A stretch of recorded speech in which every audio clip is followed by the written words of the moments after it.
What is up, everybody? Ethan Newberry here for another Ginger Runner Live, episode 42. Yeah, we're getting up there. I say that every week. Even in the teens, I said that. Okay, so here's the deal. A lot of us live two lives. We have our regular day jobs. We surround ourselves with our coworkers and family, but then we also have our endurance athlete life. So we kind of live these two different lives.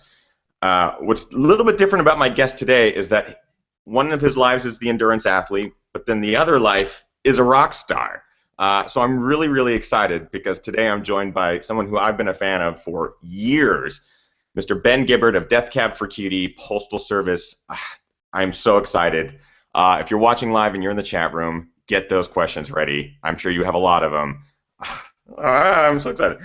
Welcome, everyone, to episode number 42 of Ginger Runner Live.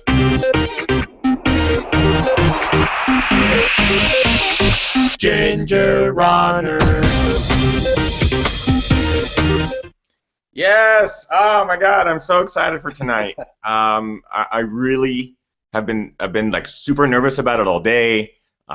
Basically procrastinating on all this work that I have to get done because this is the show that I've been looking forward to since I started Ginger Runner Live in January.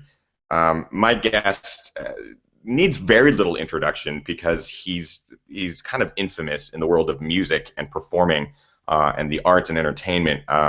Many of us own his albums, have listened to his music while we run, but very few people actually knew that he also runs ultras and has done marathons and all sorts of distances and is a pretty accomplished athlete. Like, he's no slouch either, really rocking some sick times.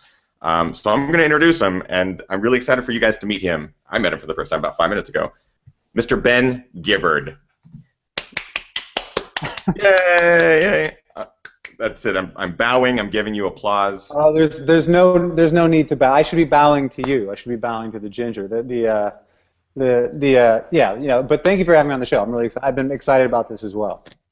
It's what's so funny is we have mutual friends. So I mean, I was drawn to Ben a long time ago, one, to his music, but also I knew he was a Seattle guy, and we'll talk a little bit about that too, because I kind of want to get into where you grew up and why Seattle is your home, that kind of thing. But we're both Seattle guys. We have mutual friends in Seattle and throughout the community, the running community up there. And I've been following on Instagram for a long time. And Ben, you post some incredible photos, and I really want to kind of talk about this double life with you because you are a rock star. I mean, you have been performing in front of tens of thousands of people for years, and very few of them probably know you spend a lot of your time outdoors and running trails and stuff like that. What is it like living this double life of rock star and endurance athlete? Well, it's funny that you call me a rock star because it's something I would never refer to myself as. But but you know, I mean, I think, you know, as a kid, I wasn't a runner until 2007, 2008. I spent all of my free time in bars and at rock clubs and kind of living a fairly unhealthy lifestyle. And I don't know, just one day out of nowhere, all of a sudden, I was like, I think I should start running. It was just almost like just this kind of lightning bolt out of nowhere. And I started with kind of, you know, just short stuff and kind of just building up. And I think just all the outdoors time kind of reminds me of being a little kid. You know, I mean, when I was a little kid, growing up in Bremerton, Washington, all we did was just kind of go out and play in the woods, you know. And now at 38 years old, I just feel like, you know, it's a strange kind of full circle to being a kid. You know, there's nothing that gives me more joy at this point in my life, you know, outside of creating music than being out there on the trail. It's just, you know, it's where I want to be as much as possible. So do you, I actually credit a lot of my running and love of the outdoors to where I grew up, also just outside of Seattle in a suburb called Redmond, for those of you who might be watching live and are familiar with the area, which is much different now than when I grew up there. I tend not to go back to Redmond. But when I grew up, our house butted up against the woods. We had trails all through our backyard. Do you think, so you grew up in Bremerton? Yeah. Do you think that where you grew up kind of influenced that? Your love of the outdoors? I think so, because, you know, my parents, you know, when we were mean, my dad was in the Navy, so we moved around a lot. But I was born in Bremerton.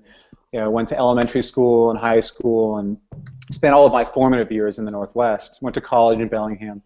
So when I was a kid, I mean, my parents, it seemed like every weekend we were going up to Olympic National Park, or we were, you know, going on hikes. It's like my parents really kind of instilled this love of the outdoors in both my sister and myself. And, you know, yeah, I grew up with, you know, acres of woods, like right behind, my parents' house. And looking back on it now, it seems pretty crazy that any parent would let their kids just run off into the woods. You know, I mean, literally, it was no big deal just to go just take off into the woods, and like we'll be out there for 4 or 5 hours, we'll be back for dinner, and our parents are like, oh yeah, okay, go ahead. So I think environment certainly has a lot to do with it. You know, I mean, when you grow up with, you know, beautiful mountains and forests, you know, just right at your fingertips, it's hard to not, you know, want to be out there as much as possible. Yeah. So I absolutely credit growing up in the Northwest and having that access for a lot of my passion and love of it. Now, you didn't really start getting into running, you said, until like 2007, 2008. Yeah. What kind of pushed you to running? Like, why? I mean, you're on tour, you're working with the band, you're creating music on a regular basis. What kind of pushed you out there to start pursuing the exercise aspect of the outdoors? Well, you know, I mean, I grew up as a fairly athletic kid. I mean, I swam competitively from the time I was, you know, 6 until almost all the way through high school. And No way, that's awesome. Yeah, and I played sports when I was a kid, but I think at some point, you know, music just kind of took over every, you know, when you discover punk rock and indie rock and underground music, it becomes, you know, when you're a teenager, I feel you almost want to distill your life down to one thing, you know, like it's kind of the teenage way. It's like, I am a jock, I am a goth, I am a musician, I am an athlete. You know, yeah, it's one thing. And I think when I started getting really into music, that just took over everything in my life. And so when I kind of found myself getting into running, it was, you know, I was a pretty heavy drinker for a long time, and I was fairly overweight, and you know, it wasn't as if vanity pushed me into running, but I just, you know, I was going to this gym and kind of doing all the dumb exercise machines that they have at the gym. And one day I was just looking at the treadmill, and I was like, you know, I could probably run like 2 miles, right? That's probably a thing I could do, you know. And then I went over and like, you know, kind of forced my way through 2 miles, and then I was like, you know, a week later I was like, well, maybe I could do 3. And it's like, you know what, why don't I just run around the neighborhood? It's like way easier than going out to Fremont to go to the gym, you know. Yeah. And, you know, kind of one thing kind of, you know, it's like one thing kind of turned to another. I kind of eventually kind of stopped drinking, and you know, the running just kind of became this, you know, I think like many people who struggle with extremes and you know, with addictions, you know, I think we tend to kind of exchange one extreme for another, you know. And I think that I didn't even know that ultra running was a thing, you know, for years until a handful of years after I started running. You know, I just didn't. I thought that a marathon was like the farthest a human could go, you know, because of the story, you know, because the story of like the first guy to run a marathon died, you know, after he, you know, when he, you know, so I was like, well, that's as far as a human being can go. There's no way you can go further than that. So, you know, it's been a kind of weird progression to getting to this point of doing what are still kind of, I would consider beginners kind of ultra distances, but you know, kind of progressing towards longer and longer distances from there is kind of, you know, kind of a trip. Like, what's crazy is that, you know, we have similar stories. I know a lot of the live viewers have also, they have similar stories where they might take up running just as a hobby, or, you know, to kind of fill the time or to get healthy. I mean, a large portion of why I started again was I looked at myself in the mirror and went, this is wrong. This is not how I should look. I can't change my hair color, unfortunately, but I can change something else. So it started to be running. But as you start going longer and longer, did you find yourself kind of really getting into it? So, you know, you would have your training schedule and you'd start writing it out, and did you pick a first race, and was it kind of this evolution? Or was it much more, did you kind of fall into it by accident? Did you choose to go longer? I mean, my first marathon was the LA Marathon in 2011, and I was living down there at the time, and I just kind of on the whim was like, I had never run anything. I'd never run more than like 10 miles, and I was like, maybe let's just like screw the half marathon distance. Like, let's go all the way. Let's not that there's anything wrong with running half marathons. That's a huge accomplishment for a lot of people, and whenever I have the friends I have who are getting into running and they try to downplay. Well, I'm only doing like a half marathon. It's like, don't downplay that, man. That's a long way to go. I mean, most people can't run a mile. So, But I decided, I was like, I'm just like screw it. I'm going all the way to the full.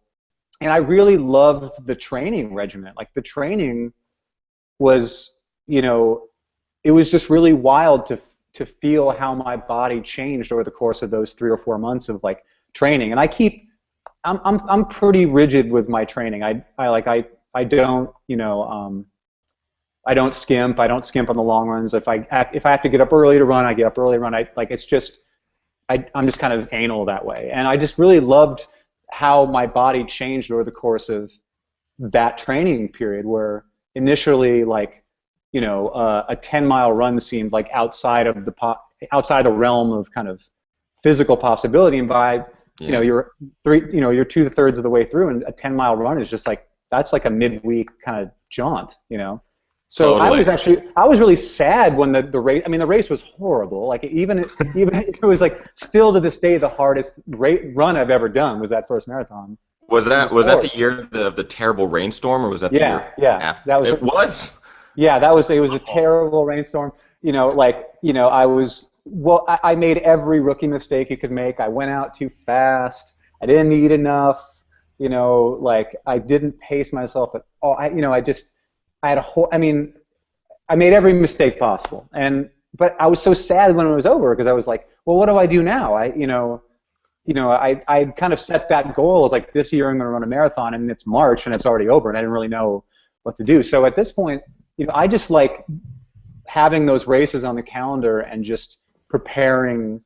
Like I just made my training plan for Gorge 100K. And it was like really fun to kind of go through my calendar and make that, and think about like, okay, well, next week I got to run 20 next on the weekend, and I have back-to-backs the week after that. And like, I love that. I love making kind of training programs. That's super fun for me, Now, this is the question I've been really wanting to ask, because this has been applied to me very recently, because I kind of live two different worlds in LA. One as a performer, as an artist, as an actor, as a comedian, and then also this running thing. With you and like your band and your family and your friends and stuff like that, do they think you're crazy? I mean, when you tell them that you are working up to these distances, how are you able to kind of keep these two worlds not necessarily separate, but do they ever coincide or coexist? I mean, do you ever run into like weird situations where people are just thinking you're crazy for running 25 miles on a Sunday? I mean, most of in my band, like both of the other guys are runners. So, they cool. So they kind of, they're kind of, our bass player Nick did the Seattle Marathon last year, and Jason, our drummer, has kind of struggled with kind of some injuries, but he's kind of moving into kind of starting to stretch it out a bit. And my sister runs ultras too. So we ran this Pioneer Spirit 50-miler last month in California together. So I feel like you'd be surprised that there are a lot more kind of musicians. I should and by a lot more, that maybe 5.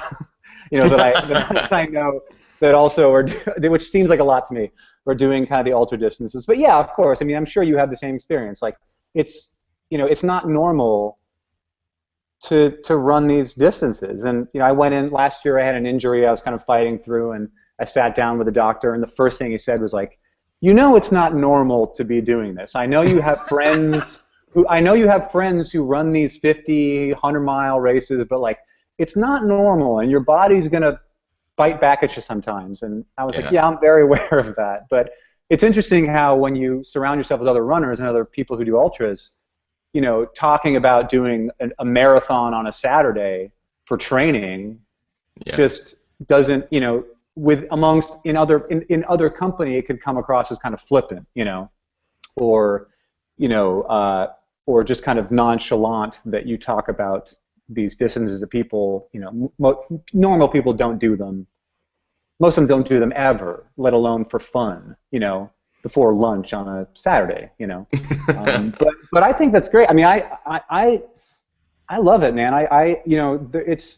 There are times, and I'm sure you have the same experience, where like you're out on the trail and you're like, I'm scared at how much I love this. It truly scares me sometimes that I love being out there so much that like if this were to be taken away from me, I don't know what I would do. And it's a scary feeling. But I'd rather live with that scary feeling because I love it so much than to not know it. I changed my life for it. It's like this. I love it so much. We all love it so much. People in the chat room are saying the same thing, how much they love running and how much it is a part of our lives. My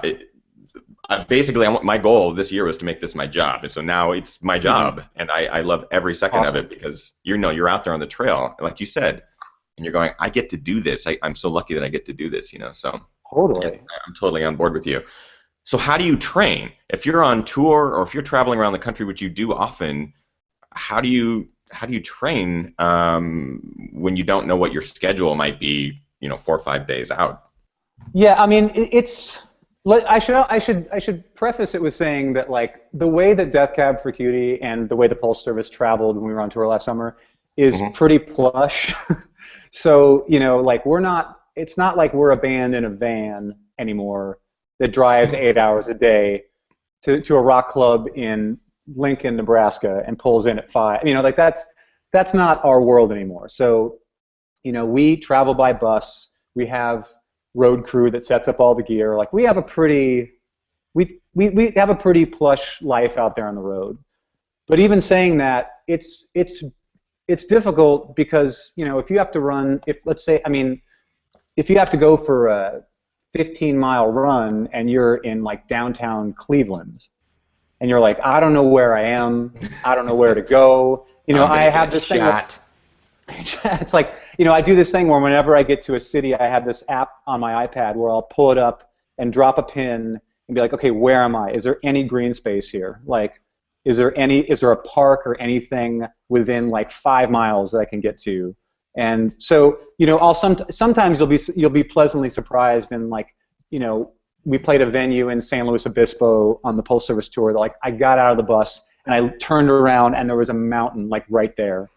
Slow, great, yeah. San Luis Obispo, awesome. It's amazing. There's like literally a trail from the back of the bus up into these mountains. I was like, oh my god, like, this is the best. There's never been anything as good as this before. So, but those moments are few and far between. So it ends up being a lot of road running. And to be perfectly honest, I haven't had to really train for an ultra. Well, no, that's not true. I trained for Squamish mostly on the road with the Postal Service last summer, and that was a nightmare. Like that race, I mean, you've done it a couple times. That course is just, I was woefully underprepared, woefully undertrained, and it was by far my worst showing of my short ultra career.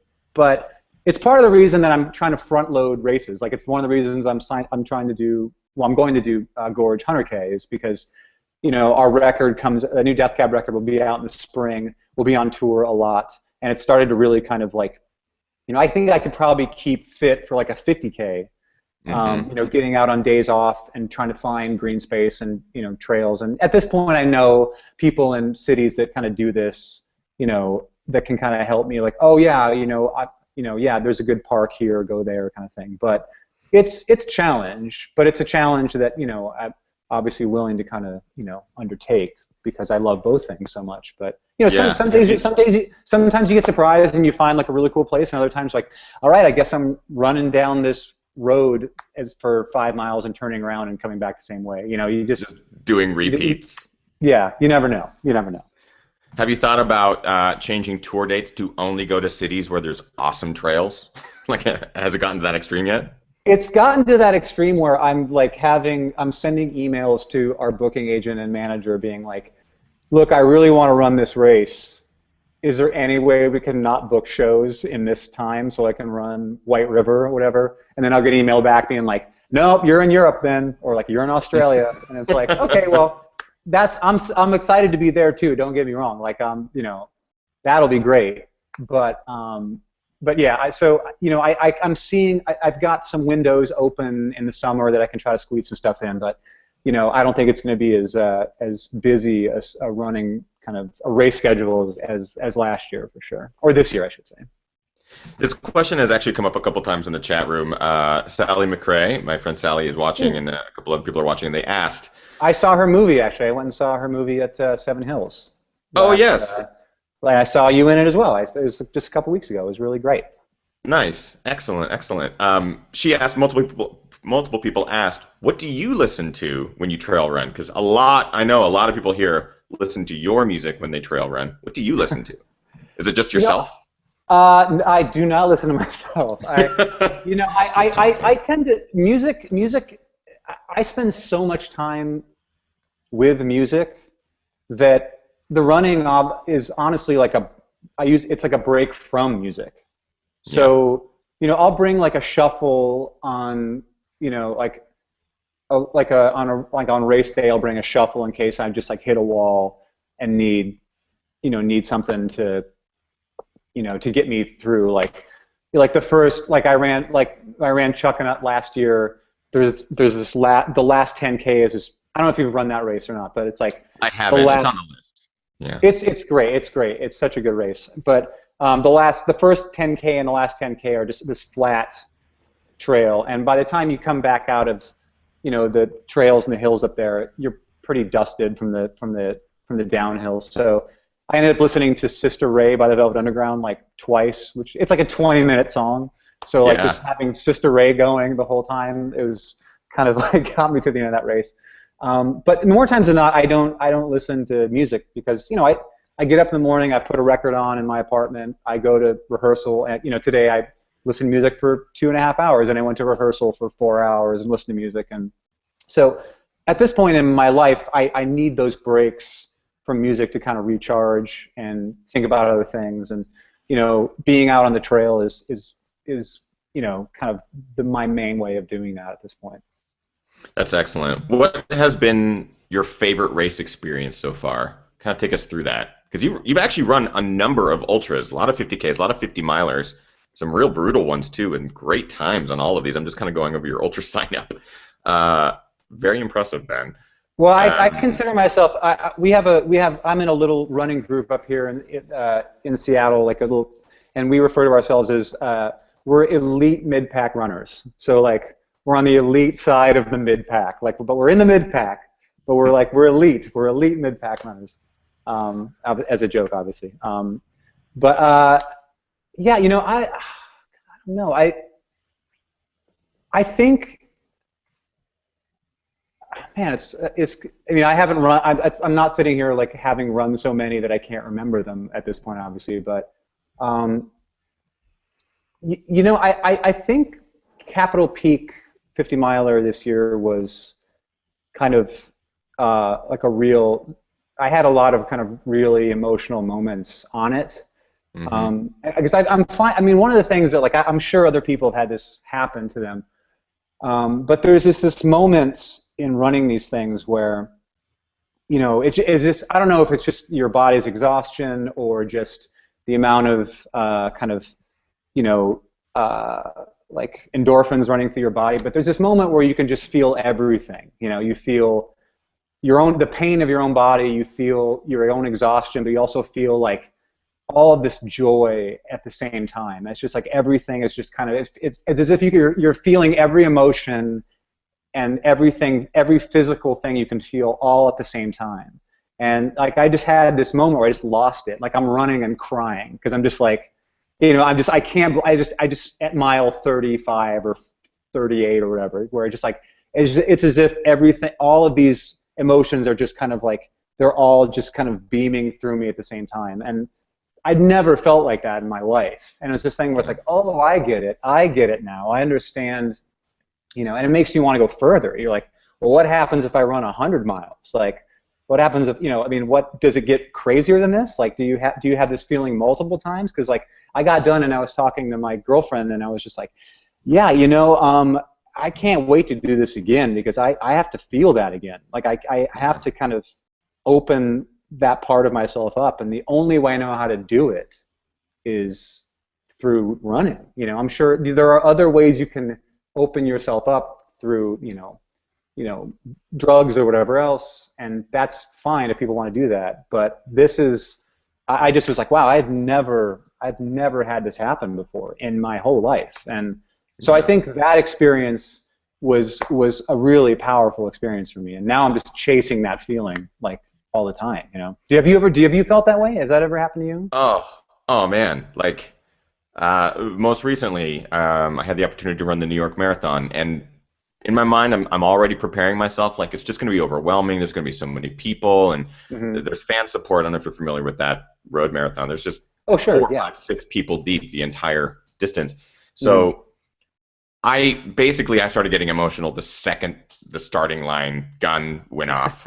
It's like you're walking through the corrals and you see all these people from around the world, and you're just like, this is amazing. And in my mind, I'm going, way too early too early to peak. But I will say I had that happen at the LA Marathon. Oh yeah. Where I was just like, I could see up the, I don't know how many people were on that race. Let's just say 25,000. Yeah. It's about that. It's about that. Yeah, and you're looking up. I'm looking up the, I'm back in the back, and you're seeing these like groups of people start, and I had a similar feeling. I was like, this is amazing. Like all these people decided to do this. They've all been hopefully training for months for this thing. Yeah. And they all decided like to do this crazy thing for no other reason than to just do it, And it's funny you say you're pursuing this too. It's like, because it is this feeling that you get, and you want to keep capturing it. You want to go back and attain it again. Sure. And and it's one of those things like when you asked earlier, like, do other musicians or people I know think I'm crazy? It's like I tend to kind of counter with, well, when's the last time you did anything just to do it? Just to do it. There's no reward. I mean, for most of us who are in the mid pack, kind of doing these races, elite pack, mid pack, but mid packs nonetheless.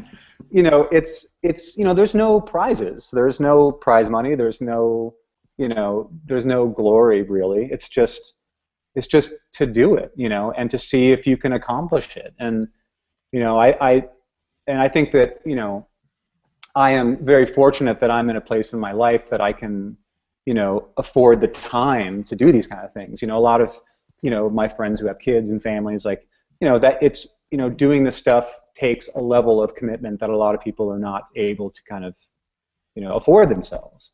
Right. But at the same time, it's like, man, I just like, yeah, I'm just doing it just to see if it can be done. Not to kind of, not for bragging rights really. More just to kind of, just to do it because it's something that makes me feel good that I was able to accomplish it. That's the only reward, is just kind of self-satisfaction, really.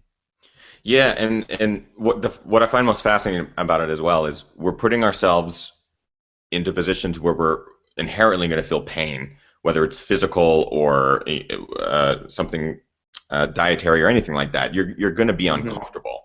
So we're almost pursuing these uncomfortable moments because of the resolution. Nine times out of 10 for me, the resolution is just the most overwhelming sensation of euphoria, and it's insane. Yeah. So yeah, the more challenges we can face with these ultras, whether it's increasing the distance or increasing the difficulty of the terrain, like those rewards just kind of compound on top of themselves. We got a great question in here in the chat room from John Onate. Ethan, could you ask Ben if his trail running has affected his attitude on music? And I mean, you're talking about pursuing these amazing emotional highs. Do you get that through music? I mean, do you still find yourself when you create a new song or you write a new song, do you find these really emotional places where you're able to kind of live in them for a bit? Or has trail running influenced any of this? Sure. Yeah, I mean, I think for me the moments that are the most satisfying as a musician and as a songwriter are the moments of the moment when you've just finished writing something that you're really happy with. You know, that before anybody else has heard it, before my bandmates have heard it, before we've recorded it, before it's on a record, before it's on a blog, you know, before whatever, you know. And as a songwriter and as a musician, that's the feeling that I'm chasing creatively, is that feeling of sitting with something that I've just made and being really proud of it and wanting to hear it again, like wanting to listen to the thing that I just made, which is a strange, you know, as it just came out of my mouth, it sounds like a really like egocentric thing to say, but I think any creative person would kind of understand what I meant by that, where it's like, oh my God, I just, you know, there was nothing there, and now there's something here, and somehow I just made that, and it's a weird esoteric way to think about, you know, creativity, but I've often liked the idea that, you know, being a writer is a little bit like being a magician. Like, you know, it's like there was nothing and then there's something. You know, it's like you pulled a rabbit out of the hat. You know, it's like something wasn't there and now it's there. And you know, for me, like, you know, as running has been an influence on the music, it's not so much that I'm writing songs about running or anything like that, but more so like it's given me just a lot of perspective on and humility. I mean, I would say, well, humility being the largest thing. I think that, like, you know, there's a lot of places at being a professional musician for ego to really your ego to really run away with you. And I think there have been I think I've kept things fairly in check throughout my career as a musician, but there are times that, you know, I'm sure my ego has gotten the best of me. And, you know, the running certainly running, you know, ultra distances really humbles you really quick. You know, I think there's a reason that I don't think I've ever met one person who was an asshole, you know, ever doing this. You know, it's like it's like, I think that everybody who involves themselves with this sport, you know, does so for very similar reasons. You know, at least, you know, they all have their own reasons, but primarily everybody likes being out on the trail, being in nature, and, you know, and they like being, and that in trying to determine what your limits are, you will humble yourself. You know, you will find places that you will get to places where you will be broken down, and you will have to kind of, you know, put yourself back together. And I think, you know, I've learned a lot about myself being out on these long runs, where, like, that I feel like humility has kind of been something that it's been kind of like served to me a number of times out on the trail, and that is something that I think, you know, I've kind of taken back into my career as a musician, which is that, like, humility is of the utmost importance, and I think that serves creativity well, that it allows you, I think when you're humble as a creative person, it allows other people to give you feedback on what you're doing, and for you to not get carried, you know, to not let your ego get in the way of, you know, certainly being in a band is the most obvious example. It's like you have other people who are telling you, like, that thing that you wrote needs work, you know, that chorus maybe not so much, you know, that song's great, but maybe what about this? And, you know, I think being able to kind of be humble and listen to other people in a way, I think I've garnered more of that because of the running than if I wouldn't have been doing it. Does that make sense at all? It's like, oh, absolutely, absolutely. And as far as my career in this sport is concerned, I kind of approached it, especially ultra running.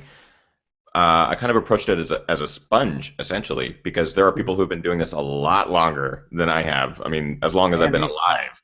And so you see these people, you meet these people, or you follow them, and, you know, you just have to accept that their input and their guidance is so important, and yeah, kind of being open to that and being humble with everything. I totally agree. Well, and also for me, it's like, you know, I mean, I'm still fascinated by music. There'll never be a time that I won't be fascinated by music, but this is, as you just said, this is also like a relatively new thing for me in relation to being a musician. So, you know, I'm very much in awe of this. I'm very much in awe of the people who can, you know, go under 17 hours at Western. You know, it's like, I'm in awe of people who make this look easy, you know, and I think at 38 years old, it's good to have something in your life that you're still perplexed by, you know, and that you're truly a student of, and you have so much to learn. And, you know, it's just really, it's crazy to me that something so simple, you know, could require so much learning, you know, that there's so much to learn about this very simple act of running. We'll never know all there is to know about it, you know. I couldn't have said it better myself. You mentioned Western very briefly. We have a number of people in the chat room who have either run it or it's on their dream list. Is it on your dream list? Do you have a dream list? What would be on it? What races would be on your list of, like, gotta run these at some point in my life? Yeah, I mean, I think my dream list is probably similar to virtually everybody else's dream list, which is, you know, like UTMB and Western. Although I think as a Northwesterner, I think the heat factor is a major deterrent from a lot of races that I would even run in California. You know, like I mean we talked about that briefly, and it's terrible. The heat is terrible, and I don't know if it's because we grew up in the Northwest, so it's just in our blood to hate it. It's awful. It's a terrible thing.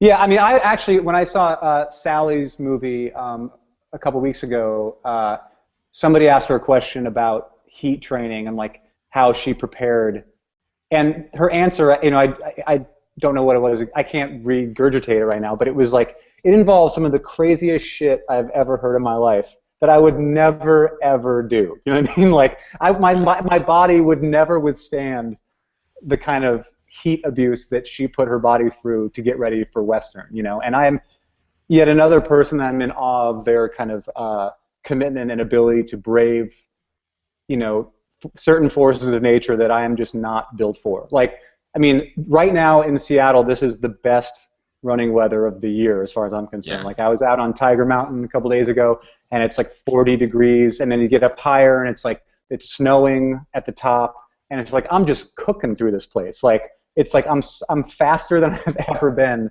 like when it's 40 degrees and kind of overcast. It's like I'm just built for that. So I think that, you know, that kind of affects the dream list. But for me right now, I've made it my goal to run 100 before I'm 40, and you know the tour schedule. That's excellent. The tour schedule is kind of going to put a crimp in doing it this year, most likely, unless I can.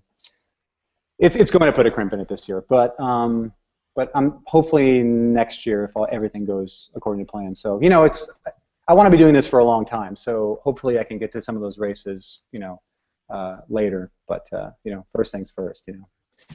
Yeah, and this 2014 in my mind, for the last couple of years, that's the year I'm going to run my first 100 as well, just because I wanted to do it, but I knew it takes time to acclimate and build and all that stuff. But then after going to Western and after going to AC and crewing and pacing these 100-mile distances, in my mind instantly switched to, you don't have to do it this year. In fact, it's better if you wait a year, let your body acclimate to these distances, and you know, it's not like I need to finish everything within 6 months.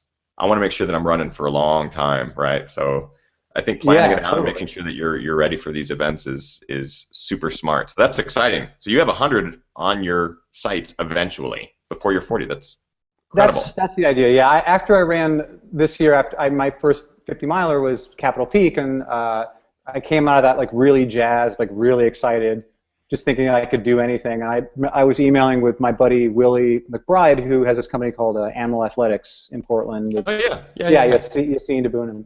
And I was like, man, I want to run 100 this year. Like, you know, maybe Cascade Crest. I don't know. Like, you know, should I do it? Can I do it? And he was like, yeah, you could do it, but I think you may want to. But unless you want to be injured for like 6 months, I think you might want to. You know, what's the, you know, slow down, pal. You know, he was much more like diplomatic than the way I just put it. But that was the underlying message. Was like, why don't you slow down there, Killian? You'll get there eventually. Like, you know, don't worry about it. You got the rest of your life to do this thing. So yeah, that's essentially the boat. Yeah. That's excellent. This is a question that I've been wanting to ask you, and we don't have much time with Ben for those of you who are watching live. We're going to move into the post show here pretty quickly, so if you do have questions for him, get him into the chat room, and we'll kind of scroll through them before we have to let him go. But I need to know gear. What gear does Ben Gibbard rock for the trail runs? What do I rock? And, like shorts and tops. I mean, do you have like a specific brand you like or quality gear? But shoes specifically, people love to hear. You know, the two pair of shoes that I've been kind of going back and forth between are the Brooks Pure Grits. I feel like the newest version of that shoe is the best version of that shoe, and I think it's great. I just reviewed it, and I just agreed with you. Like my review dropped last week. There were some things about the last version that were kind of jank, and I think that this. Good word. I think this version is great. It's the outsole is great, and like it's a wider toe box. It fits really nice. And just in the last month or so, I've been really loving the Scott Kinabalu. I don't know if I'm saying that right, but those. I mean, I'm finding those are like my main shoe right now, just because they're a great kind of trail and road hybrid shoe. I feel, at least that's the way I use them. Because when I'm on the road or I'm traveling, I could bring two pairs of shoes on the off chance that I might find somewhere to run this kind of kind of technical, but I tend to kind of do a lot of like the shorter runs during the week around Seattle, where I'm kind of getting on dirt for chunks of it. Like I can run through the Arboretum or Interlaken or some areas that kind of have kind of some dirt, but for the most part I'm on road more time than not. So, and I like sticking to one shoe. I don't like, I'm always looking, like my other runner friends call me the shoe philanderer, because I'm constantly like, I'll get a new shoe and I'm like, you guys, this is the greatest shoe ever. You guys got to try this shoe. And as I've learned over the years, like, you really need like about 3 to 4 weeks in a shoe to find out what it's doing right and what it's doing wrong, but I always would get so excited where I'd be swapping shoes every couple weeks or every month whenever I get a new pair of shoes. Like, guys, you're not going to believe how great these are. And then a week later, I'm like, fuck those shoes. Yeah. Like, this is the new shoe, So now whenever I'll be telling my like running friends, like, guys, like this, like, oh, the shoe philanderer strikes again. He's coming with some new shoes. But the Scott, I feel like the Scott Kinabalu, like, I'm just really loving that shoe right now. I think they're great. I love the Ultimate Direction hydration packs, like those. I know a lot of people love the Solomon ones, and people have been trying to get me to try the Solomon ones. I'm sure I know that you rock one. I've seen you rocking one many a time. I rock the shit out of it. I know you rock the shit out of it.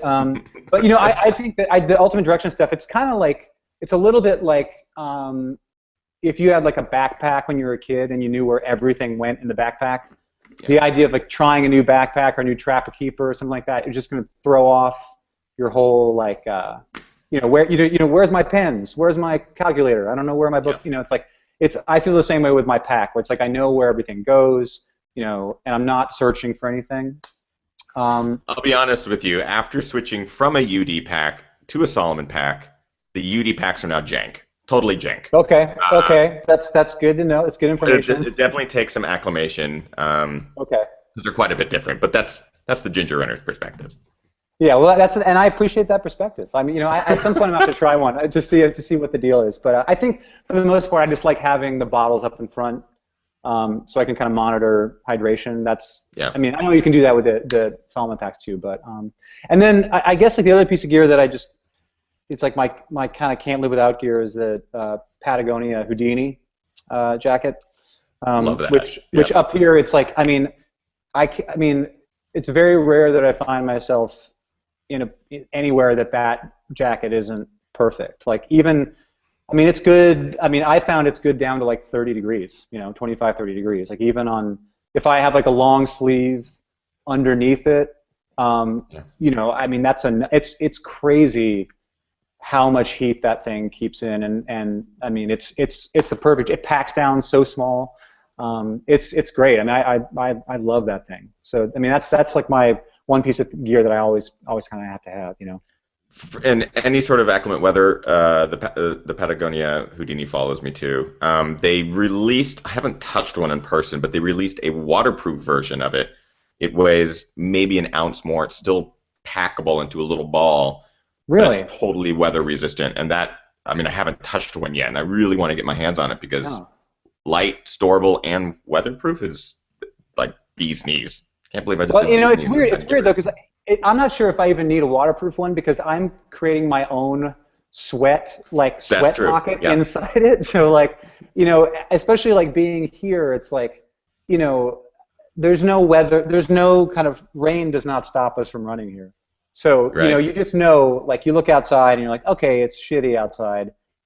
The minute we get on the trail, we're going to be muddy and wet and, you know, so I think, but the thing that Houdini's great is it keeps the heat in, you know, and that's kind of the most important thing. So, because you're already soaked, you know, so. But, Yeah, you're just yeah. gonna be wet. You're just gonna be wet anyways. Yeah, exactly. Um, so we're gonna quickly move into the post show, but before we do, there's a segment that I do on this show, Ben. I didn't prep you for this before the show. I totally spaced on it. I will go first. Okay. It's called Runner's Rant, and basically Runner's Rant is where you pick one thing that just kind of bugs you, and you put it out there into the universe, and then hopefully it gets fixed. Okay. So it's a segment I call Runner's Rant. Runner's Rant. So I will start. Since Ben has not heard this segment, I didn't give him any prep on it. I have a runner's rant just from this weekend, the trail runs, and that is to those of you who own dogs. I love dogs. I'm a huge dog lover. But the owners, they love to baggie up the dog poop, but then just leave the baggies on the side of the trail. And they go through the conscious effort of, I'm just going to put this here. You know, I'll come back and get it on my way out, but they're not going to. I might have said that before on the show, but it's bad. I hate it. That's an LA move. I've seen that. We recorded our most recent record in the one that's coming out in the spring in LA, and I was there for 3 or 4 months, and I was staying near kind of in Fryman Canyon. So my daily runs were like through Fryman. You know, there's like some cool there's like that main, you know, tourist kind of like you know, celebrity kind of hike around Fryman. Blocks from me, totally. So totally familiar with it. Yeah, but there's like cool single track. You can like either go up and around on that fire road, or there's like cool single tracks that go up the backbone of the thing. It's cool, and you know, drop into Franklin. But yeah, so many bags of shit just like along, and you know, I'd run 3 or 4 days in a row, and I'd see the same bag there. Yes. And I was like, come on, man, like really, this is what we're doing out here? Yeah, I'm with you on that one. I think for me, I also love dogs. But this might be a little kind of get off my lawn kind of stuff. Get off my lawn. But you know, it's a real, you know, like Tiger Mountain is not a dog park. Like, you know, and that there's nothing that is more jarring than like a dog. You can't see the owner, and there's a dog running at you full speed on a single track. You don't know where this dog came from. You don't know who the owner is. And, like, you don't know if they're friendly. And it's like, you know, I think the thing that dog owners sometimes don't get is that we don't know that your dog's friendly. We don't know that your dog is jumping up on us because they want to lick your face. We think they want to, like, eat our faces, you know. And, you know, I have a friend who works for the Parks Department, works at King County Parks, and he always is bad cop on the trail when we're out on runs, and like, you know, some dog comes barreling around, like he'll stop the owner and be like, you got to get that on a leash. So he can be kind of, I'm not that guy, like I'm just a little too, like I can't, I'm not gonna, unless a dog like literally jumped up on me and knocked me off the trail. Yeah. I'm kind of like, but it's kind of a head shake. Hey, I'm legendary rocker Ben Gibbard. Would you mind leashing up your dog? Just that's your intro. That's it right there. Yeah, I don't think that would fly well. But no, it's like that's a big pet peeve of mine is unleashed dogs, especially when you're in a park. That to get into the park, you have to pass a sign with a dog on a leash. You know, it's like there is a picture of a dog that says please leash your pets, and then 1,000 yards into the park, there's a dog like running everywhere. And I get it. I mean, you want to have, you know, dog wants to run around, but you know that's what dog parks are for, man. Like, or long leash, put on a long leash, you know. Yeah, that actually the same thing happened this weekend too. People on single track in the middle of the mountains with their dog off leash, and in my mind I'm going, I don't know if this is a wild coyote or a hyena. Yeah, you I don't know what this is. It's running at me. my first reaction is to, you know, fight it off if I need to. I totally agree. Yeah, I mean, just so that is. Go ahead. Oh, no, go ahead. No, I think I'll close my rant there. We can continue it in the post show. Yeah. But we are going to move into the post show very briefly because I know that Ben has to go. I can't thank you enough, Ben. Honestly, this has been a joy, and I feel like we could talk about running for hours and hours. So you're obviously welcome back at any point. Oh, thank you. No, I love this. I mean, honestly, like I could talk. I also could talk about running for hours and hours and hours, and I can almost talk about running more than I could talk about music. Really, right. You know, it's like it's something I love talking about it, and I always feel like whenever we're talking about running, like us runners in public, it's always kind of in hushed tones, like we're like in a corner of a party, kind of just like, yeah, did you run that? Did you find that new trail on Squawk? They kind of carved it in on it. It was kind of, really cool. It was pretty sweet. There was kind of some nice tactical parts of it, and you know, it's like a weird thing to talk about. It's like a really nerdy, weird thing, but I fucking love it, man. You're gonna do it on stage some night. You're gonna find a trail runner like in the front row, and they're gonna be like, "Dude, I ran that single track," and you'll be like, "All right, show stops." Yeah, no, totally. What'd you think? Totally. Was it good? How was it? I gotta go. Was it cool, man? I mean, how was it? I mean, was it? Yeah, I mean, that's. Yeah, that's kind of. I think what I need to do is probably find like a network of trail. Well, maybe through your show, find a network of trail runners in every city we go to, and just utilize. Like I've got Boulder on lockdown. Like Boulder, Boulder's on lockdown. California. That's on lockdown. You know, but you know, moving. I think it's like when it gets to like other areas of the country, I need to kind of start utilizing this this internet thing. We've got people in the chat room from around the globe. We've got Flagstaff covered. Chris Vargo's in here from Flagstaff. Okay, good. Bunch of people. Great. So those of you who are watching, reach out to Ben and just say, dude, I'll show you the trails. No big deal. He mentioned it. New Cab For Cutie album coming out this spring. Is there anything you can tell us about it before we move into the post show? Yeah. I'm really proud of this album. I think it's the best one we've made in a while, and you know, I'm somewhat biased in saying that, but I don't say that every record. You know, not every record can be the best record, and not every album can be better than the one before. But I really think in this case that's true, and I'm really proud of it. So I hope we'll be out there on the road starting in the spring, and weather will be getting nice. There'll be trails to run and shows to play, and I'm just stoked, man. It's gonna be a fun campaign. Really excited for you, man. I can't wait to hear the new music. And social media-wise, I know that you're on Instagram at Gibbstack, 2Bs, Gibbstack on Instagram. Yep. Go follow him. Check out his pictures. They're beautiful. And you'll know when he's working on music or on tour or on a trail run, because there's like 3 worlds of photos that go on in his account, and I'm always just like liking. So yeah, it's all like, it's like it's either pictures of records, pictures of trails, or like pictures of. It's like I feel like there's a lot of people who follow me because they're fans of the band who are really confused. Like they're really confused, and I'm like, 46-mile adventure run in the Olympics. Here's a great photo. Like, what? What? Or people being like, what? Or people being like, like more photos of guitars. Like, it's not gonna happen. I'm sorry. I'm gonna enjoy life for a little bit here.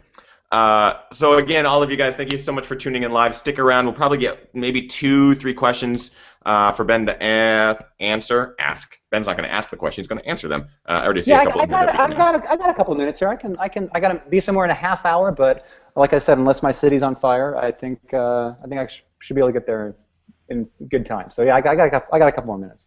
Yeah, we will make sure you get out of here ASAP. So those of you who are watching live, thank you so much for watching Ginger Runner Live episode number 42. Don't forget on all the social networks, over on Twitter it's @TheGingerRunner, on Facebook it's facebook.com/TheGingerRunner, GingerRunner.com, on Instagram it's @EthanNewberry because the Ginger Runner was taken, and of course YouTube.com/TheGingerRunner. New videos twice a week, new live shows every Monday at 6 p.m. Pacific Standard Time, and you won't want to miss some videos that I have coming up. I got some pretty big, epic ones. I'm really, really excited. So thank you, Ben. Thank you, everyone, for watching live. Let's move on into the post show. This has been a delight. Ladies and gentlemen, Ginger Runner Live. See you next week.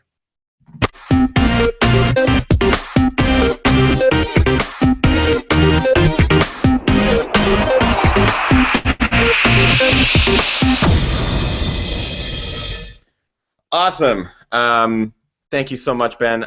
For those of you who are still watching live, we do have very little time with Ben. So there was one question in here from Olga. Ben, what do you eat? So what's your nutrition for one of these ultras? What's your go-to? You know, I've kind of gotten away from gels. Like gels just make me more hungry. You know, it's like my stomach just feels like if I'm just eating. If the times I've just tried to do just gels, like my stomach feels empty, and I don't. They just don't kind of work for me. So I tend to go back and forth between. I really like the Cliff Blocks. You know, it's like, so, you know, they're each like one of those things like 200 calories, so you can kind of like, you know, bop 3 or 4 of those. Chew them, and you actually have. Yeah, and it feels. I mean, it's the same. You know, it's like pretty much the same as a gel, of course. But I just it gives me the feeling of actually eating something. And then I've totally fallen in love with trail butter. Like that stuff is amazing, and it's delicious. Like it's delicious. It's like it's the kind of thing they just need to sell that. I mean, maybe they do, and I'm kind of like, I don't know. But it's like they should just sell that in stores next to the butter that people are already buying. You know, it's like that should be next to Jif and like, you know, Adams or whatever. You know, it's like that should just be a thing that should be in stores that people should eat just because it's delicious. But like, you know, I kind of look forward to the long runs because I get to kind of grab a bunch of food and take it with me and yeah, I don't know. And also, you know, every once in a while it's like, you know, it'll be like some blocks and a thing of trail butter and like a Snickers or something like that. You know, I always try to give myself something kind of, I mean, something that has nutritional value, but is kind of junk. Is kind of junk food to kind of as like a treat when you're kind of like, I'm kind of sick of these. Later in the race, yeah. Yeah, I want something kind of bad for me, you know. That usually ends up being Coke for me, or a Snickers bar or candy or something. Oh yeah, Coke, Coke, all the way. All the way. Yeah.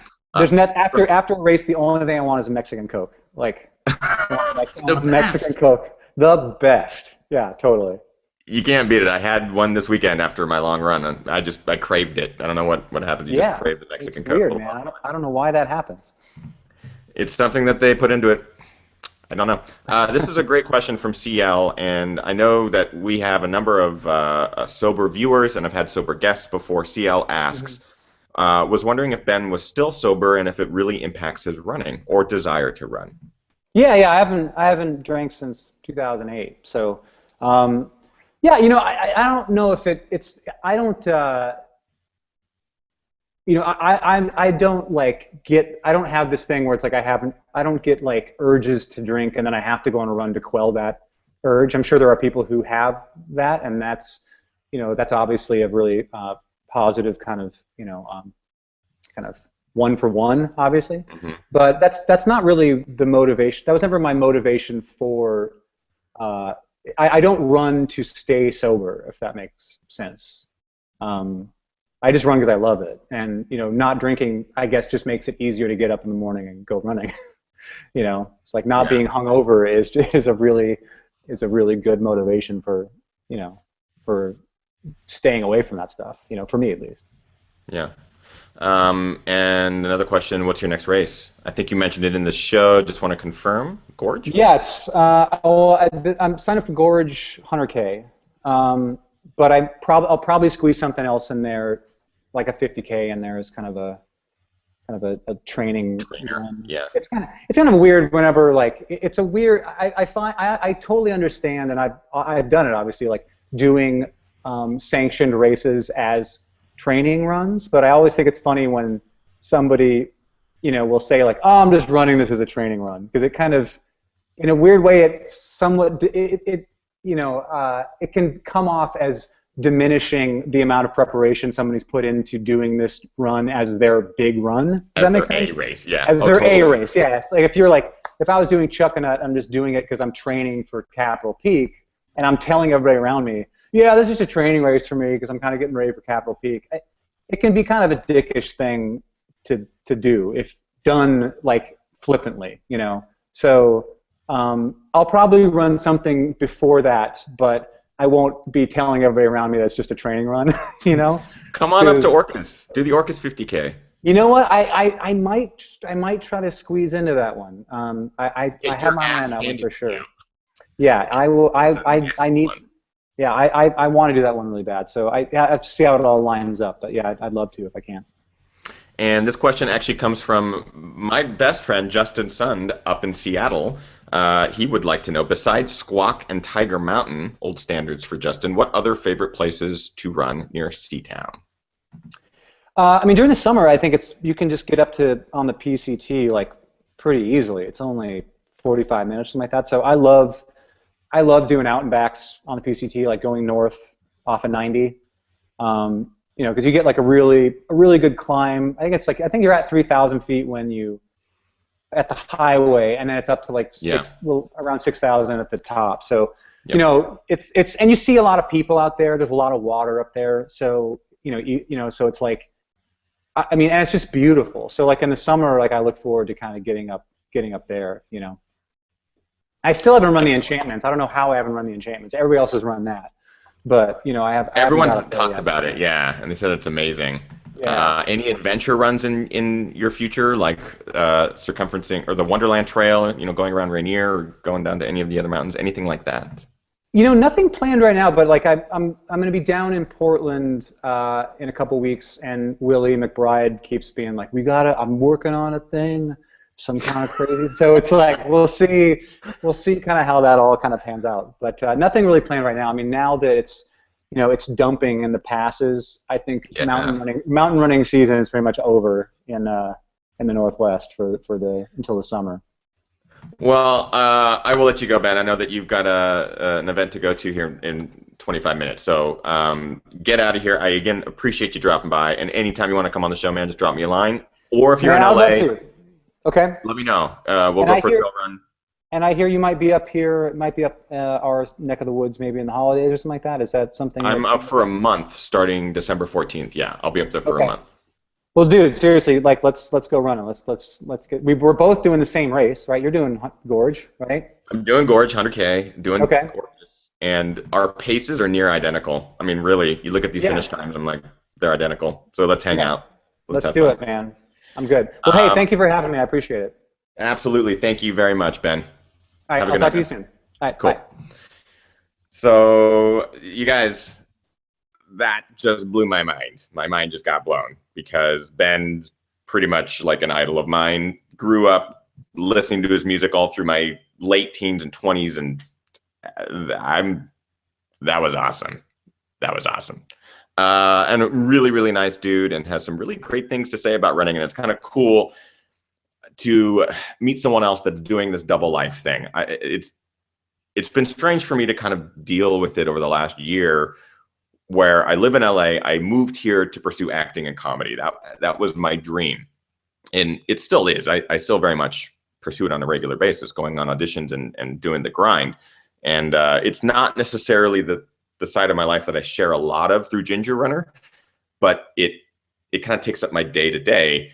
And then the Ginger Runner is like, oh, this is my passion. Like, I'm loving this right now. So there's like, acting has turned into this grind, and this Ginger Runner, the Ginger Runner idea has turned into something that's like grown far beyond what I ever expected it to be. So it's kind of this double life, but now the life is leaning in almost 100% into the Ginger Runner category. So it's really interesting to talk to someone else who has these two lives. A lot of us do. A lot of us go to our jobs day to day, 9 to 5s, but then we still manage to find time to train, whether it's before, after work, or on the weekends. You know, we're spending time away from our families and our loved ones to go out into the trail. And it's a selfish sport in that sense, where you're taking a lot of time for yourself. My schedule allows that because I'm making it my schedule. A lot of people's schedules, they have to make a lot of sacrifices. So it's really interesting to talk to someone else about that. But what did you guys think of the show? I tried to get as many questions in as possible from you guys. Unfortunately, I held Ben longer than he told me he could stay, and I feel terrible about that. He's a very, very busy guy, so I was really excited to get him on the show tonight. Justin, thanks for tuning in, man. Really, really appreciate it.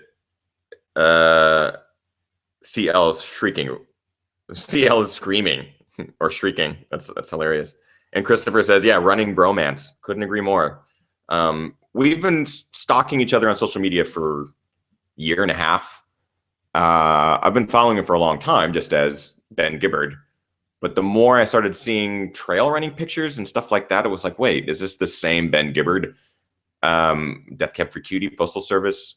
And it was. He has been doing the running thing for a number of years. It kind of started around the same time as adults. And so we've been liking each other's photos and commenting here and commenting there. And we have mutual friends in the Pacific Northwest. And it was really kind of cool to find out that we both have very similar passions and stuff like that. So really excited. Nice dude. Really nice dude. And a fucking rock star. So let's not forget that. Ethan, attending the running event show in Austin. I am not. It's something that I've always wished I could go to. I just don't have the finances to fly to Austin. And I don't even know if just regular people can get in. Yeah, so I'm not going to the running event. However, that is on my list of have to go to every year at some point. Especially as the Ginger Runner, bringing a camera and filming. And for those of you who don't know, the running event is pretty much the convention for running gear. There's Outdoor Retailer, which takes place twice a year for summer and winter. There's a lot of outdoor stuff there. So it also deals with hiking, camping, all sorts of outdoor gear. The running event is much more running oriented, obviously. So it's an event that I've been wanting to go to for a long time just to kind of get up to date with gear. Ginger, do you try to hit a goal weight before races or just play it by ear? Rick Thomas, I think that's actually it's a much bigger conversation. I always feel like I'm overweight. That's just an inherent body issue that I've had since I was a kid. So even if I'm lighter than I've been in years, I'll still feel like I'm overweight. I'm becoming more okay and more. What the hell just beeped at me? Oh, my computer beeped at me. I have become more comfortable in my own skin because I don't want to make this into a huge conversation. Anna Frost, for those of you who know Frosty, wrote a wonderful blog about it. She spent years trying to lose weight, get super skinny because she felt it was hurting her racing. So she lost a ton of weight, got super skinny, and realized that just by being skinny, it didn't necessarily help her racing. If anything, it was more. There's like a happy body place. That's not how it's referred to in doctors' terms. Where if your body gets too oh my God, I'm doing terrible at this. If your body gets too fat or heavy, your performance suffers. If your body gets too thin and you lose muscle mass, your body suffers. So each individual human has that happy spot where you're kind of riding that line of weight and body mass and all that kind of stuff. So I'm trying to find that. I don't feel like I'm ever going to be as skinny as Chris Fargo, who's watching the show, who's tiny. He's just like super lean, ripped muscle. I don't think I'll ever be that. But that's just because it's not my body type. So I'm trying to find that happy body type spot. I eat very well. I work out all the time, and I still am a soft body. You know, like I have an ab, and people are like, "Oh, it's because you drink beer and it's all that." It's like I have a beer a week. I do it during the show because I enjoy it and I want to kind of savor it, and that's pretty much it. I really don't drink a ton. I don't eat candy or sugar right now. Like I pretty much deleted it from my diet. It's just kind of like dial everything in. Run stuff that I eat on the runs is completely different. That is a long explanation for a question. It should be a whole show. Let's move on. Awesome to hear. Oh, geez. Every question just updated very, very quickly. You should be able to get a press badge. I'll send you some pics and cool stuff. Yeah, Dan. You know what? I should just have, Dan, if you're going to be there, drop me some emails with pics and stuff like that. I can always repost them or retweet them. And I'm fascinated by that kind of stuff. Having someone on the ground at the event would be fantastic. GR question. What about video about Kimberly's race? That is what I was talking about during the show. TS Don 1. I've been editing it forever, since the race happened weeks ago. And I wanted it to be, I have two more films for the rest of the year. The Oregon Coast 50K, which is Kim's story. It's not mine. So it's a much bigger production because I'm able to film her and tell her whole story. And then the North Face 50 mile, which is coming up in 2 weeks, / end of the year. So I feel like it's going to be a one kind of end of the year film, kind of encompassing this year, my second year in Ultra, which is going to be kind of neat. but they're just going to be big projects. But the Oregon Coast 50K will be up hopefully by next week. So I'll probably drop a trailer this week and then have the full version up next week, which I'm excited about. Ethan, I've experienced the same when it comes to body weight and running. Yeah, I mean, you just need to be okay in your skin. If you're overweight and you're large and the doctor is telling you you need to lose weight, then you need to lose weight. But there comes a point when you can do everything under the sun and your body's not losing the weight. And it could be any number of things. It could be any number of things. It could just be that you found your happy body space. But let's see. Sorry, guys, just trying to catch up. Like a recent running Halloween video featuring my favorite ginger. I will follow you into that. I was going to say that's. I love that song very much. From Ben. Ethan, I've experienced the same. Oh yeah, optimal. Oh, someone just wrote the term, and now the whole chat room. Optimal intrinsic body homeostasis is the term I think you're looking for. Yeah, that one. Ideal body weight is very challenging. I agree. This is everyone's struggle, guys. Even elite guys, even elite dudes deal with this on a regular basis. When Tony Kaprichka posts "not my ideal body weight," gonna give it my all, and he posts a picture of himself looking like skin and bones, well, muscular because he's also pretty ripped. You're like, wait, not your ideal body weight, dude. You're what? Come on, you're tiny. Everyone deals with it. Doesn't matter how fast you are or what you weigh. John, I'm sorry, John Onate, if it's Onate or Onate. I don't know how to pronounce your last name. I'm sorry. Lost nearly 40 pounds with Vargo coaching. Hey, Chris does the body good. Do you have a release date for the videos? Not yet, because it's all going to be dependent on editing and music, because I also have to obviously write the music for all of the films. How long to get a response from email sent via the Ginger Runner website? I usually respond quickly. Molly, what did you email? I haven't received anything. Let me take a look. I'll look right now, Molly. Let's see.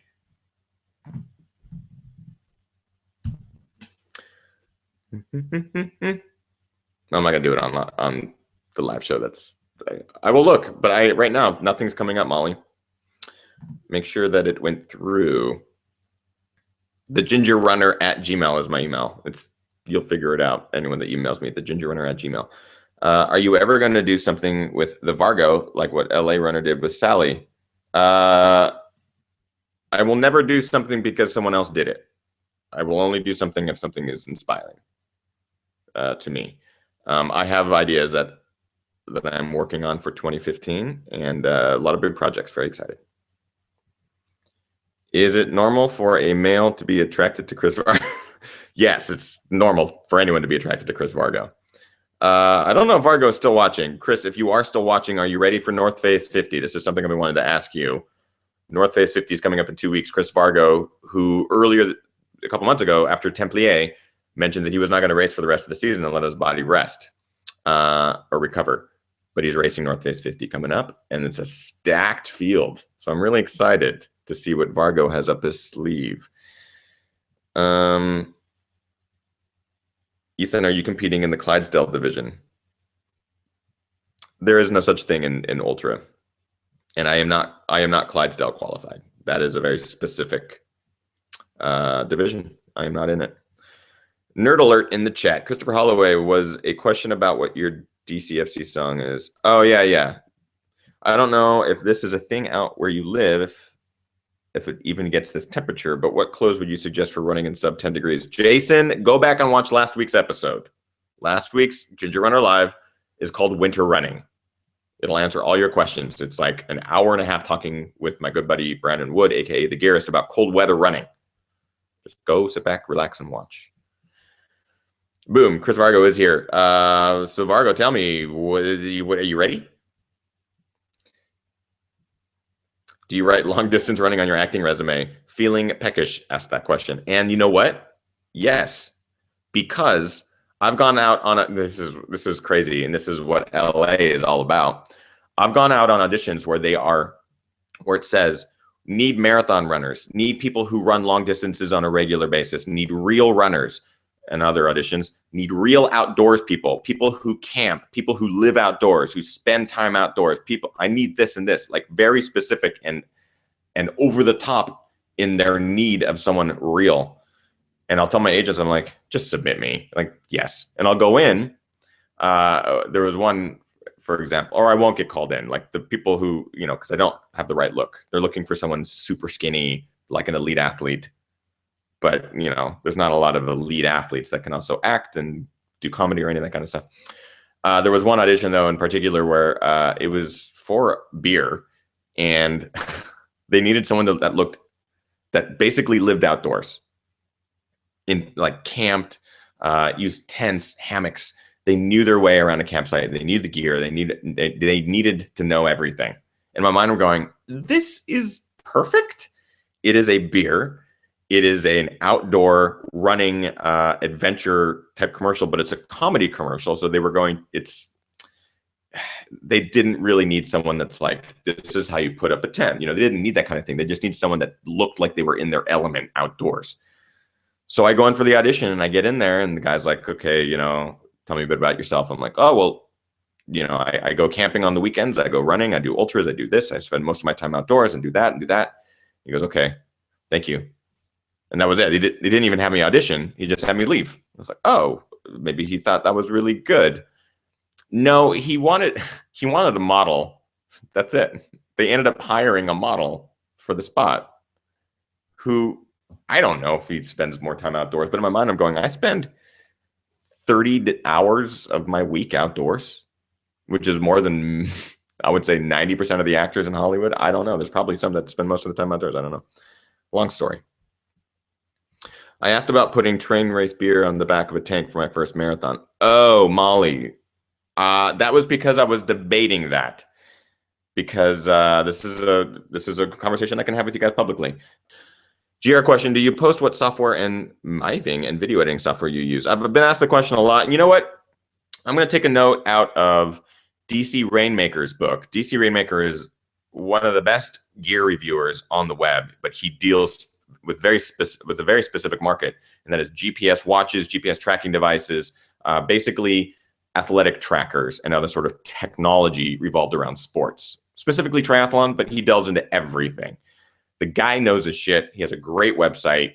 I don't know how he finds time to balance his full-time job, train for the races, and do all of these reviews. I mean, I have hard enough time just editing 2 videos a week and doing all that. It's like, I don't know how he does it.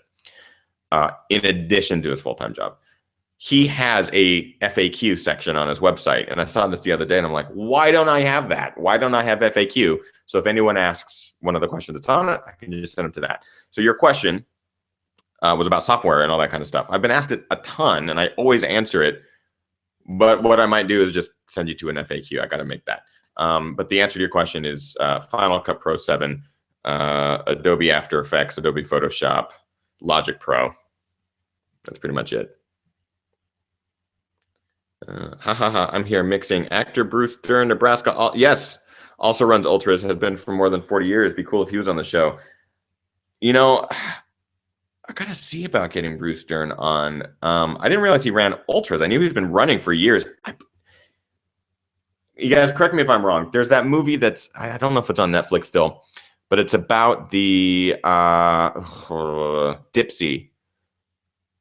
It follows the Dipsy and it follows a guy training for the Dipsy. Is that Bruce Dern? Because whoever the actor was, he's a famous actor. It was back in the 80s or something. But it was obvious that they ran because they were obviously very fit and doing a lot of their own shots, their own stunts and stuff. Chris Vargo says, the last 3 weeks have been solid. That is awesome. Hey, Ethan, any pre-race or post-race plans for TNF? TC Nichols? Yes, a lot. There's a post-race party. The pre-race, I'm staying with Vargo. We're staying in a house. I don't know what the pre-race stuff is. I'm sure there's stuff planned up. I haven't decided the whole weekend yet. How Vargo do Europe in? He had fun. Vargo probably is going to be a better answer to that question. Oh my God. Sorry guys, the chat room in the past is updated, like it basically scrolls up nice and slow so I can read stuff. It just updates like 30 at once. So give me a second. I'm going to kind of scroll back. Dixicle, says Rick Thomas. Yeah, that was a term from last week, and that was funny. Sorry, what is your favorite DCFC song? I Will Follow You Into the Dark. It was mine. I could say Clydesdale is 200 plus pounds. Yeah, I'm under 200. Brewster would be a great guest. TNF is stacked. The North Face 50 miler coming up in December is the North Face Endurance Challenge Championships. I think it's TNF ECS, so Endurance Championship. I forget what their shorthand is. 50 miler. It is stacked. If you go to irunfar.com, they have their men's and women's field previews. Oh boy, it's going to be a good race. I'm really excited. I'm going to fangirl out there a whole bunch too. Let's see. Sounds perfect. Thanks. We'll definitely miss that one. Tom Barbieri. Ethan, you should come back to Maryland and run the JFK 50 miler. It was just this last weekend, wasn't it? Yeah, it was his first 50 miler and rocked it. Nice job, Tom. Excellent job, Tom. 50 miles is no joke. No matter elevation or anything. I believe JFK is fairly flat. It's still 50 miles. That's why people just have crazy fast times there. I believe Zach Miller won last year with Rob Carr second place, but Zach Miller is one of those guys that just runs balls out from gun to finish. Congratulations, Tom. That's excellent. Auditions will also ask for specific form runners too. Running is great for your resume. Yeah. Yes, I agree. That's my long legs. That's my lady. Hello, lady. Rick Thomas, Ethan, you and Kim need to come to Georgia Death Race. I have heard about this race, and it is on my calendar. I have been asked recently to do a couple of really extreme races, like really extreme races. Not necessarily, I mean, like traveling international and doing these crazy stage races. There's been a couple instances where I've been asked to do them. In most cases, like I pay my own way and do it. It's just an opportunity to run the race. There is a comfort zone, and some of these races are well outside of that. Well outside of that. However, I hope to build up to them. Georgia Death Race is one of those races that you hear about. You're like, oh man, that's going to tear you apart. You know, like Barclays, and I'm sure it will.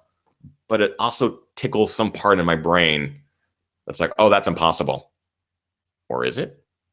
And some of these races that I was asked to join, in my mind I'm going, never could I do that. Unless I could. Unless maybe. So I'm juggling that. Like Ben, I'm still really new in this. You know, a couple of years deep with ultra. Running for much, much longer, but ultra specifically, very, very new. So the goal is to eventually build up and get more comfortable doing a lot of the crazy shit. Ethan, since releasing your album, have anyone contacted you for soundtrack composing? John, no, not yet. But you know, that was always my dream. I think, John, you might have read my blog post on that album, but my dream was always to be a composer early on as a kid. It's just like, oh, I want to compose music for movies and for trailers and all that kind of stuff. And so no one's approached me to do it, but that's okay because this takes up all my time, and I love it. Editing films and then also scoring the films that I'm editing. It's like that's a win-win for me. This is a dream job. This combines everything I have ever wanted to do into one. And I was talking to Kim about this a couple of weeks ago. I've always wanted to be a composer, so I'm composing. I always wanted to be a filmmaker, so I'm making films. I always wanted to be an entertainer and make people laugh and entertain people on a regular basis. I'm doing that. I'm pretty much doing everything that I've ever wanted to do in one. And this is the first time in my life that anything like that's even happened. Oh, and I'm getting outside, and I'm running, and I'm like getting into nature and really enjoying the shit out of it again. Because that's what I did when I was a kid. So I loved it. And I love it now. Do not commit copyright infringement, Molly. I asked because Zazzle no longer has any tanks in stock. Is that true, Molly? That sucks. I wonder if they just got bought out with tanks. Does it say out of stock, or does it say no longer carried, or is it not even an option? Because I will look into that for you, Molly. Let me know. Sorry, that's how far back I am, guys, because I know that those comments were a long time ago. Chris, will you watch Breaking Away the night before TNF for inspiration? Yeah, Breaking Away. Of course, says Chris Fargo. Dan Sherwood, verbal contract with witnesses. Sue Park, anyone else seeing Breaking Away? Feeling peckish. Thanks, Ethan. At least they let you say words. I walked in for a Nike spot, shown my hands, and then been asked to leave actor life. Yeah, for sure. For sure. Oh, no, trust me, there have been many, oh my God, I have so many audition stories. I've been in LA for just a little over 7 years. Is that right? Yeah, just a little over 7 years. Hundreds of audition stories that are jokes. And every actor down here has that. Yep, Bruce Dern. It is Bruce Dern. So that's amazing. I wonder if he got into running for that film. Crazy. On the Edge. Raul Borgia says, yes, On the Edge is the name of the film I was talking about 10 minutes ago. Just now scrolling through the chat. If Fargo is always on the chat, why is he never on the show? He is on the show. We just had him on like 3 or 4 weeks ago. I guess it was the week before Templier. No, was it before Templier? Or was it post Templier? I forget. Well, Fargo, we got to get you back on. And Jorge, my goal is to always provide a diverse show. So I like to bring in people like Fargo, people like Brandon Wood, running friends that are in the business that do this on a regular basis. But I also like to bring in people who I've never met before. Today, Ben Gibbard, never met him before. Met him 5 minutes before the show. That I like because it also makes it much more like casual and finding out information about somebody you don't know. And it's cool. I like it. How often do you go for a run during the week? Do you have a specific training program? That's going to vary from person to person, Sienna, just so you know. I am kind of in charge of my own program at this point. Probably not the smartest, but it's all I can afford. I can't afford a coach. I don't follow any specific training program. I do run 5 to 6 days a week, depending on how I feel. Max King, oh, I know. Chris Holloway, we didn't even mention it during today's show, but that's totally fine. But Max King, wow. An incredible 6 hours and 27 minutes for the 100K Worlds. I can't fathom it. If you look at his splits on Strava, he posted all of his splits. It's like 6:10 average, 6:05 average or something like that. I'm lucky to be able to run 2 miles at that pace, maybe even 1 mile at that pace. And he's just doing it. And what was crazy is his heart rate was hovering around or below 150 BPM. 150 BPM for me on, let's say, flat roads. 150 BPM is like 8 to 8:15 miles, depending on the day. He's rocking 6 and sub-6s. I don't get it. I don't get how that's humanly possible. It's crazy. Georgia Death Race is on my 2016 bucket list of goals, probably caused me to kick it. Nice. Chris Fargo, I'm out of here. See you next week, Ethan. See you, Chris. Thanks, brother. Appreciate you tuning in and joining the chat room. And I have to give Chris a shout out as well. He's probably already gone now, but Vargo, Ben and I have been talking about this for a long time, but Vargo was like the nail in the coffin. He jumped onto Ben's Instagram and was like, Ben, you got to go on Ginger Runner Live. And then I jumped in and also commented to both of them like, yes, you got to come on Ginger Runner Live. And then Ben commented back, sure. So it literally was Chris commenting on Ben's photo that just started the process. So thank you, Chris. I had no idea how to even get in touch with Ben otherwise. I didn't want to like steal his email or anything like that. So I'm glad that happened. You guys also need to come out and do either Rachel Carson Challenge or Marshall Mengler. Not familiar with those races, but they sound tough. You should come to hit North Face 100 kilometers in Sydney, Australia. I would love to. I would love to. You said in your Squamish vid that you do ultras because it starts with the voice that says you can't or something like that. It's doubt. It's embracing doubt. CL. You guys know what are you referring to, CL? Yeah. UTMB. It's no longer North Face de Mont Blanc. Oh, wait, no. North Face de Mont Blanc is probably different than UTMB because North Face is no longer the sponsor for UTMB. Read that you are a trombonist. Yes. I grew up playing bass trombone and made some money doing that as a kid. How much time did it take? How much time did it take until you started long distances? I'm fairly new to trail running, and I'm wondering if I can run a half marathon in April. Sienna, again, that's going to kind of depend on your training and how hard you're going and how often you hit the trails. I mean, I've been running for over a decade. I mean, long time, but not really hard or long distances until 2007, 2008. And it's just been a gradual process. You just want to make sure that you're healthy and stay healthy. I love Doubt. That's right. Thanks, right, Doubt. Thanks, Rick. Max Easterbook. Sienna, yes, I did exactly the same last year. Had never run before January, around my first half of March. Yeah, I mean, if you're going from zero, it could take a couple months to train up to a half marathon. You just want to make sure that you're safe and make sure you're injury-free. All this advice in the chat room was great from other people. So look at all that, Sienna.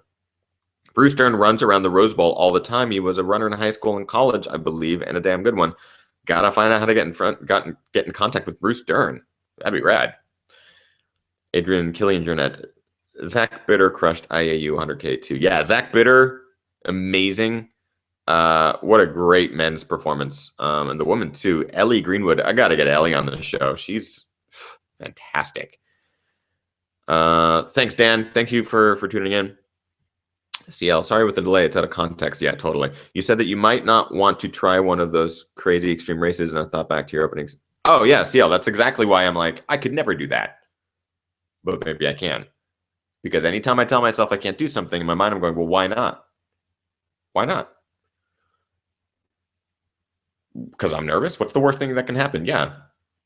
Well, some of these races, you could die. So that's the worst thing that can happen, and that's pretty bad. But you know, why not? Not why not dying, but why not do it? Why not do the race? Will you run BMW Berlin Marathon? It's on the list. I've heard it's a incredible marathon. You guys, just international races in general, if I could afford to travel, I would do it in a heartbeat.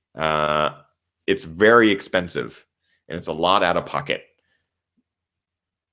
That's pretty much it. I am not a sponsored athlete.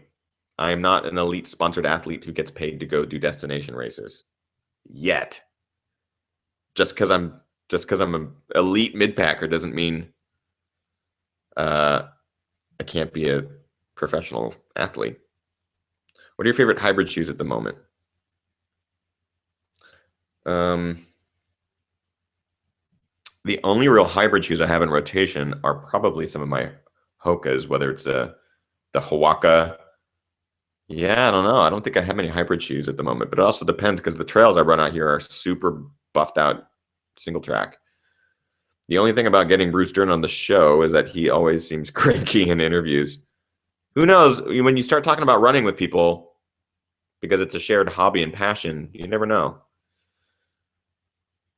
Manitou's revenge for a crazy race. Ginger, thanks for posting that vid of the high school runner with MS. God, I love that. There are no words. Yeah, it was a powerful story. Incredible story. I was in tears within the first 30 seconds. Rachel Carson and Marshall Mangler, also out of context, North Park, Pittsburgh. Totally out of context. All right, got to pack up for the turkey. Good night. And great show. Thanks for your hard work. There will be at least 3 Ginger Runner buffs at the Quad Dipsy this weekend. Happy Thanksgiving. Nice. Thank you. Travel to Arizona, Aravaipa running. Yeah, I've had Jamil on the show, and Aravaipa Running put on amazing races. My goal is to get out to one of Jamil and Nick's races this year, 2015, because they're great. And I would love to make an appearance just to see how they do things and like bow down to their glory because they're fucking awesome. Ethan, do you consider yourself a member of the press or media? Yeah, probably. I mean, because I do Ginger Runner reviews, 100%. I would be press or media. So brands treat me as a media, like they give me media samples. That is essentially what they are when I review them. Is they're either a sample size, so sometimes they don't necessarily fit, or it's a media sample that they give out, that the PR agencies give out to individuals who do what I do, which is review, whether it's a typed up review or a video review. Ginger Runner, have you reviewed the Pearl Izumi EM Trail N2s? Not the N2s, but the N1s. They're very similar. The N2s have a bit more midsole material. I've been running in them a lot. I have the Trail N2s. I used them in Squamish for a little bit. They're just tried and true shoes. People have rocked those for all sorts of distances. People love them. Timothy Olsen used to run in them before he signed with North Face. I believe he even ran a couple races as a North Face athlete in those shoes. They're good. They're good. They do take some getting used to because the midsole isn't as soft or plush as like a Hoka or anything like that. So you just kind of make sure that you get used to them. But the rock plate and the outsole are super durable quality. A little bit narrow, but most people can get used to it because the upper is stretch mesh. Thanks for all you do tuning out. CSCL, appreciate you tuning in tonight. Do you look up to a trail runner for motivation and idol? Sienna, tons. Many. Basically, every ultra runner that's been running since the 90s, the list is incredible.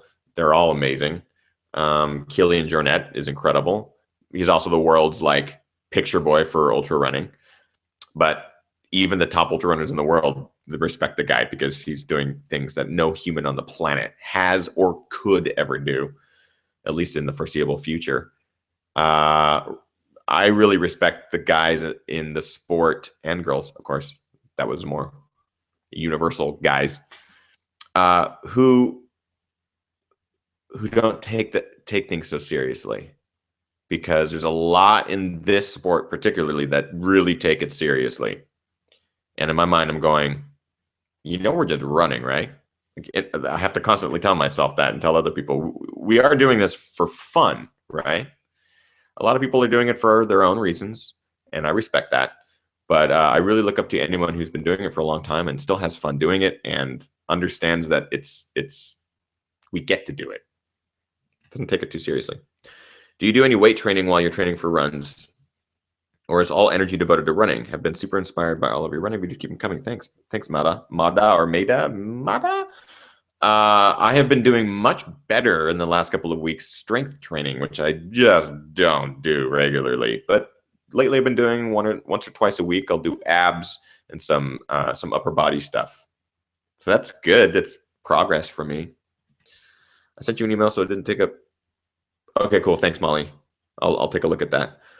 Bob Bork, Katra. Yeah, Katra's an incredible ultra runner. She's been running a long time. I don't know if she broke the record yet. She plans on it. She's run like over 100 hundreds. Is that what it is? An incredible number of hundreds. I couldn't fathom. She's like nonstop. We'll just go and go and go and go and go and go and go. It's impressive. It's incredible. And a lot of those races are some of the toughest too. It's not like, I'm just going to go run this flat 100. She goes and does like Hurt and does all these crazy races. AC. Running up Everest, bonkers. I agree, William. Come on, Killian. That's nuts. And he's going to do it. He plans on doing it in a day. I think 24 hours was his goal. Back in Mizuno's again due to your Brandon Woods reviews. Hitagami and Sayonara, the Ultra 1-2s are also awesome. Thanks, man. You got it, Christopher. Good job. Still in my New Balance 1010 V2s for trail, pre-rec as well. Yeah, I love the 1010 V2s. I hope that they don't discontinue them if they haven't already. Luna sandals review. CTAM. So the reason I don't review sandals is because those take a long time to adapt to. The problem when you start doing that is it just transitioning to a sandal from shoes. You can't switch back and forth between shoes and sandals because the sandals require you to adapt your feet to that situation. Hitting rocks with your toes, getting the bottoms of your feet super calloused and used to dirt and all that. That would take months. It just takes months for you to acclimate. The problem with switching between sandals and other shoes, because I rotate between 10 to 12 pairs of shoes at a time for review purposes, it would take me a year to be able to juggle all of that just to get a review up of the sandals. I think people who run in sandals, they get it. If you're looking at a review of a sandal, you're already committed to running in a sandal. So go for it. I don't think it benefits people for me to sit there and go, it wasn't really comfortable, or I didn't like the looks of it. Like, I don't think it's going to happen. Solomon's coming with new hydration packs. Time to get them, Ethan. I already have them. MR Fishery. Did you not see my recent photo on Instagram of the new the Ultra Vest, which is spring 2015 release? Got that one, and I have, I believe, the new 5L coming as well, because they're very different packs. I'm pretty excited about those because I was so overwhelmed with the awesomeness of the 5L from last season. I hope that they've improved it. I know it's 30% lighter, which is nuts. And the Ultra vest that I have here is, you guys, it's less than 4 ounces. You hold it and it's like not even a vest. It's insane. It's insane. Ethan, you see the new Hokas coming out in January. I have those too, and I'm reviewing them currently. I ran in the Challenger ATRs all weekend. First run out of the box, Challenger ATRs, 21 miles.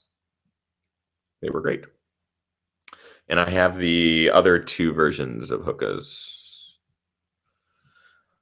Hook's product line with the new release is confusing. Too many overlaps. I'm assuming you mean Hokas. Catch her on the show? Possibly. Yeah. I know that she's very busy, but I'd love to get her on the show at some point. She has a pretty intense story too. I feel like she's got a pretty crazy story, really inspiring. So I'd love to get her on the show.